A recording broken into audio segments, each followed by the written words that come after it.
Bonsoir à vous tous ici présents et merci de faire avec nous œuvre de résistance au désarroi. Monsieur le maire président de la communauté de communes, madame la conseillère départementale, mesdames et messieurs de la FLEC, association française franco-libanaise pour l'éducation et la culture, mesdames et messieurs les adjoints et les conseillers municipaux, mesdames, messieurs, j'ai à vous transmettre les vœux de monsieur le sous-préfet qui souhaite un heureux succès à notre action. Vous me voyez pour une fois en train de lire un texte, je continue à lire, je suis partie comme ça, car j'ai grand peur d'une parole qui risque de toute manière d'être défaillante. Veuillez me pardonner.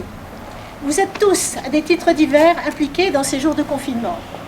L'engagement a pu être sanitaire, je pense à nos services de santé, solidaire, je pense à tous ceux qui ont aidé les autres, par exemple ici en faisant bénévolement des masques, ou civique en respectant les règles du confinement et de la distanciation sociale.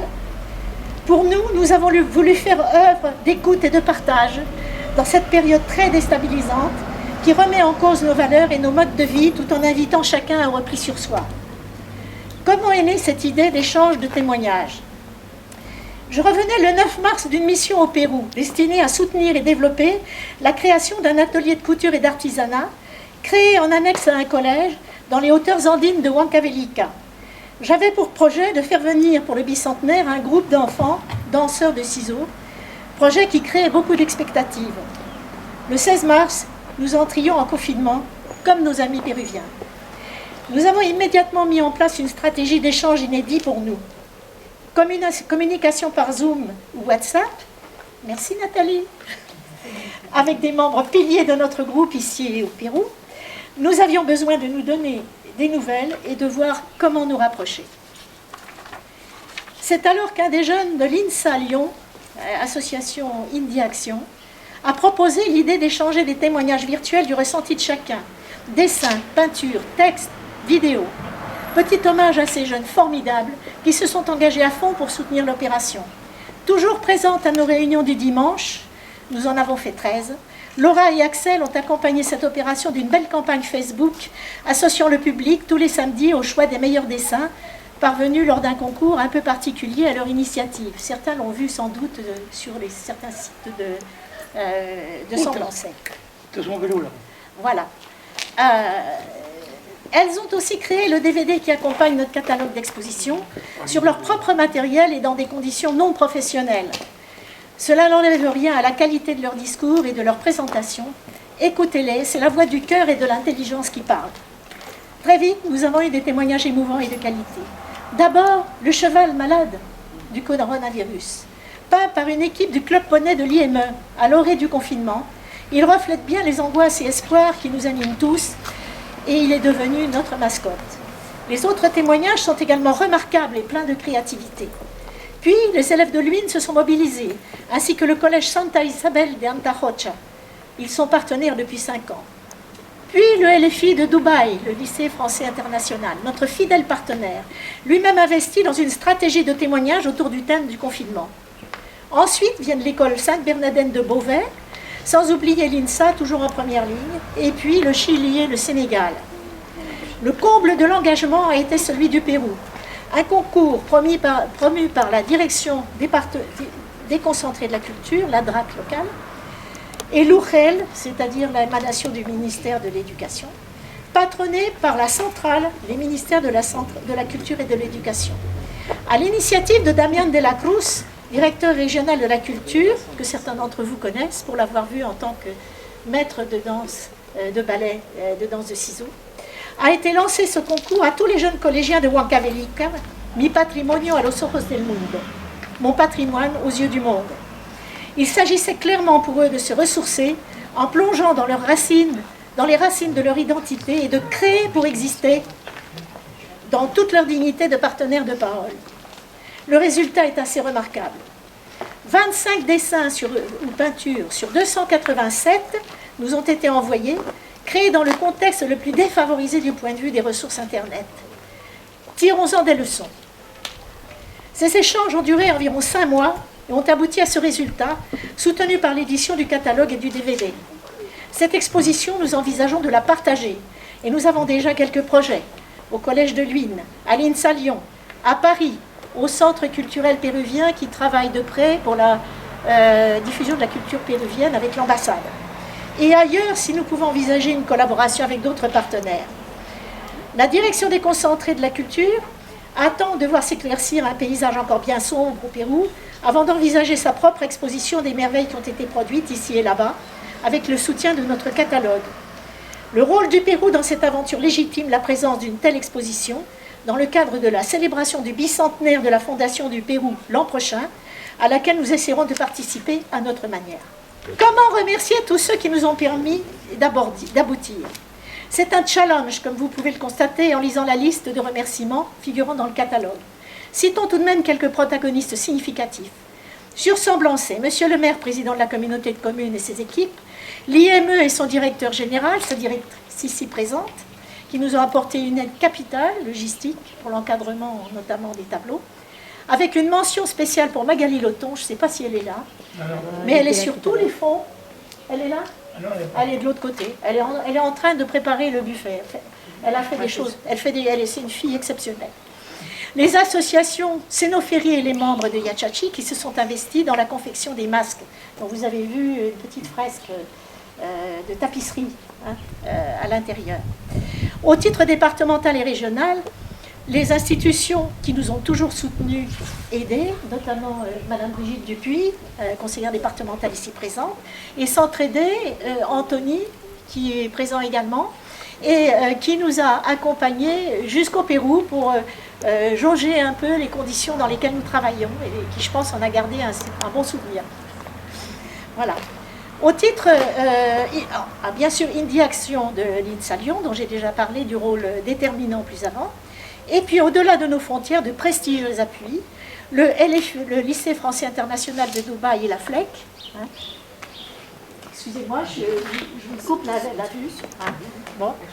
Et bien entendu, les ministères de la Culture et de l'Éducation du Pérou et leurs délégations régionales déjà citées.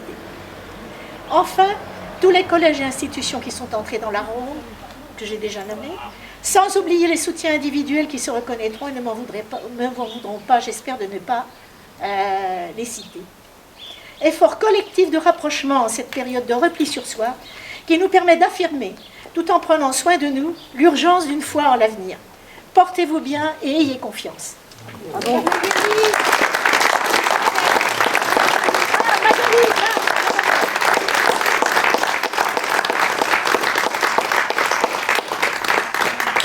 C'est à elle qu'on doit le beau travail avec les jeunes du Club Poney, de notre mascotte, le cheval, qui reviendra, même s'il voyage un peu, il reviendra à s'enlancer, on l'a dit, n'est-ce pas? Bravo.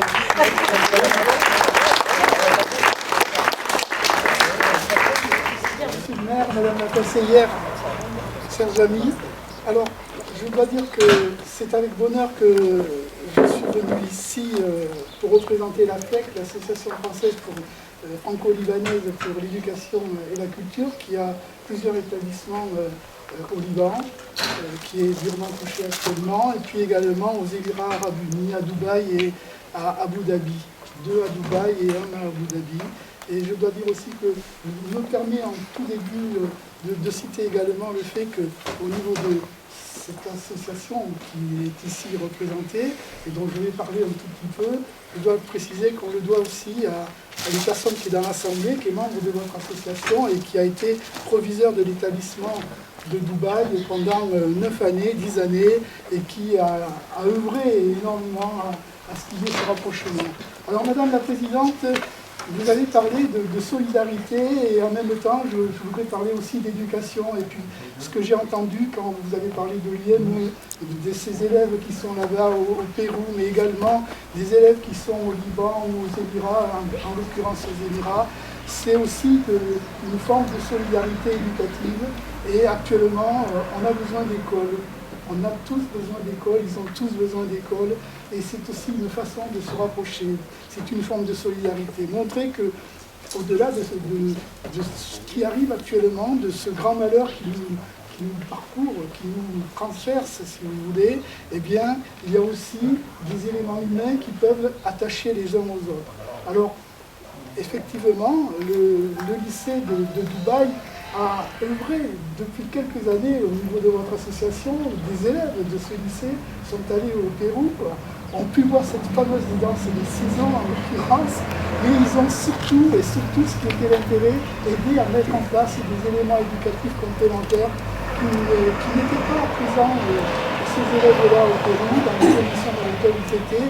Et c'était ça la plus belle œuvre, qu'il y ait des élèves qui se rencontrent et qui puissent se voir que peuvent apporter quelque chose et qu'ils ont eu un certain avantage à pouvoir se déplacer et que ces jeunes élèves là-bas au Pérou n'avaient pas cette occasion-là. Je crois que ça, c'était le premier geste de solidarité, de bienveillance qu'ils pouvaient avoir, et ça, on le doit donc effectivement à M. Trouka qui est ici, qui se cache, mais qui était le premier. On peut applaudir.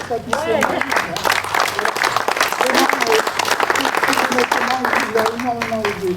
Alors, l'exposition en elle-même, effectivement, elle nous montre aussi toutes les disparités, toutes les richesses. Et ça, c'est extraordinaire parce qu'on voit à la fois des choses qui sont très spontanées et des réflexions de fond qui nous interrogent et qui nous renvoient à nous-mêmes et nous renvoient à notre vie, en l'occurrence, comment appréhender et comment allons-nous appréhender cette fameuse maladie, cette fameuse Covid. Et je crois que cette interrogation, eh bien, elle doit au contraire nous unir pour que nous puissions mieux œuvrer sur le plan éducatif, pour que les choses se passent, je dirais, beaucoup plus sereinement, beaucoup plus sécuritairement, mais sécuritaire au sens de la protection de la santé. Et je pense que à travers ce que vous faites, ce que fait votre association, eh bien, ce sont des éléments qui vont nous transporter d'un continent à un autre, qui vont nous faire comprendre et qui vont faire en sorte que tout enfant a besoin d'éducation et tout le monde a besoin de vivre et tout le monde a besoin d'espérance. Espérance, je ne sais pas si c'est toujours comme cela, et j'ai encore quelques petits restes en langue espagnole. Et je dirais que cet espoir-là, il faut que nous puissions tous le porter. Vous avez ici la chance d'avoir auprès de vous des collectivités, une municipalité, un département qui vous porte, et ça c'est extraordinaire. Et nous, ce que nous essayons de faire, c'est de faire aussi un lien au niveau du cadre éducatif et également entre les systèmes éducatifs. Et donc, ce que nous faisons là-bas, c'est en fait enrichir pour l'autre, mais s'enrichir eux-mêmes également.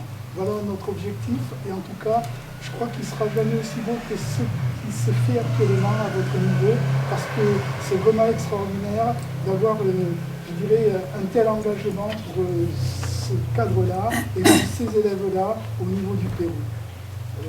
Merci madame, réellement merci, et chaque fois que nous pourrons aider, nous le ferons. Les jeunes du lycée qui ont en tout cas envoyé leurs documents, je pense qu'ils sont heureux de recevoir et de voir cette exposition, et je pense que la collaboration durera et continuera sûrement. Voilà, je vous remercie vraiment.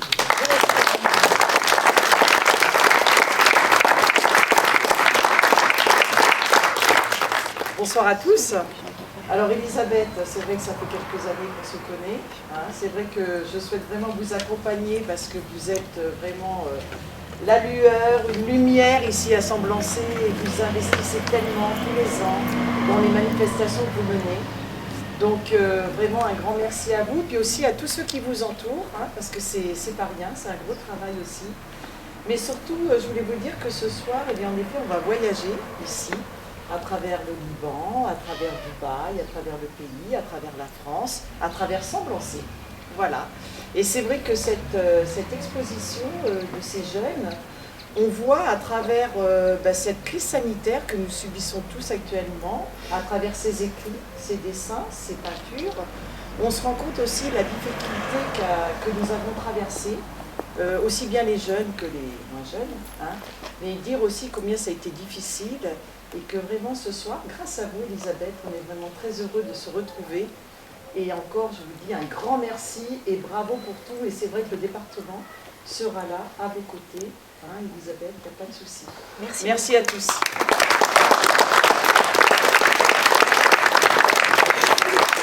Mesdames et messieurs, mes chers amis, j'ai envie de dire, c'est moi donc qui vais conclure, donnez encore quelques instants. Les verres sont déjà là, on va essayer de ne pas les faire chauffer. Elisabeth, je sais que vous n'aimez pas ça, je vais parler de vous. Vous avez tous parlé des œuvres, du contexte. Moi, je voudrais quand même vous raconter qu'en plein Covid, vous avez un appel téléphonique. C'est Elisabeth. On est tous confinés chez nous. Voilà. Et Elisabeth appelle. Là, vous vous dites, qu'est-ce qui se passe? Et là, elle vous dit, j'ai une idée. J'ai une idée. Oui, Elisabeth, oui, qu'est-ce qui se passe? Qu'est-ce qui veut? Voilà, c'est le Covid, c'est le bazar. Il faut qu'on fédère tout le monde. Mais je dis, c'est qui tout le monde? Elle me dit, tout le monde. Alors je dis, bah allons-y pour fédérer tout le monde. Jusqu'à présent, elle avait fédéré Semblançay, le canton, le département, la région. Eh bien, ça y est. Maintenant, on est parti au Liban, à Dubaï, au Pérou, c'était normal, ça c'était l'objet de l'association. Mais nous voilà pas partis en plein confinement dans un projet. C'est-à-dire que même quand vous confinez Elisabeth, elle trouve des idées. Donc vous êtes phénoménal en effet, Elisabeth. Vous trouvez toujours quelque chose. Et là, vous avez trouvé un sujet fantastique. Comment vit-on ce confinement? Comment vit-on cette maladie qu'on ne voit pas, qui est là, hein, ce virus qu'on ne sait pas vraiment? Est-ce qu'il est ici? Est-ce qu'il est là? Est-ce qu'il est ailleurs? Pourquoi il se propage plus là, moins là? Bon, eh bien vous avez réussi, en effet avec votre générosité naturelle, à fédérer tout ça et à faire en sorte que tout le monde s'exprime. Et c'est vrai que quand il y a un problème, l'expression est principale. S'exprimer, c'est exister. Parce que si on ne s'exprime pas quand ça va mal, si on s'exprime que quand ça va bien, c'est bien, mais c'est mieux quand ça va mal. Parce qu'on peut trouver des solutions. Et vous avez sûrement fait prendre conscience à des gens, des enfants, des jeunes, eh bien de la situation. Et nous voyons, nous, que la perception de la situation n'est pas forcément la même ici et là. Et donc, vraiment, Elisabeth, vous êtes un phénomène extraordinaire pour un village comme le nôtre. Nous voilà connus à Dubaï, nous voilà connus au Liban. Je salue les Libanais qui, en effet, en plus du Covid, viennent d'avoir cette catastrophe. Et donc, j'appelle à la solidarité auprès de toutes les instances qui existent vers le Liban parce que ce peuple souffre à trois niveaux. Le Covid est là. Ils ont eu cette explosion effroyable et ils sont dans une crise économique sans précédent. Hein. Donc il est évident que nous devons avoir de la générosité envers le Liban, qui est un pays ami depuis des milliers d'années. Hein. Donc vous montrez, vous, Elisabeth, cette nécessité de solidarité, cette nécessité de partager et de communiquer ensemble. Je vous remercie. N'hésitez pas, vous savez que vous pouvez m'écrire, me téléphoner, même en plein Covid, eh ben, j'essaierai de répondre présent. Merci aussi à tous ceux qui l'aident, parce que, en effet, c'est une dynamite ambulante. Chaque jour, il y a une idée, et c'est une déesse. Et elle ne peut rien toute seule, et grâce à toutes les petites aides, il n'y a pas de petites aides d'ailleurs, à toutes les aides, eh bien elle arrive en effet à fabriquer cet élan de générosité. Je vous embrasse, tant pis si le comité.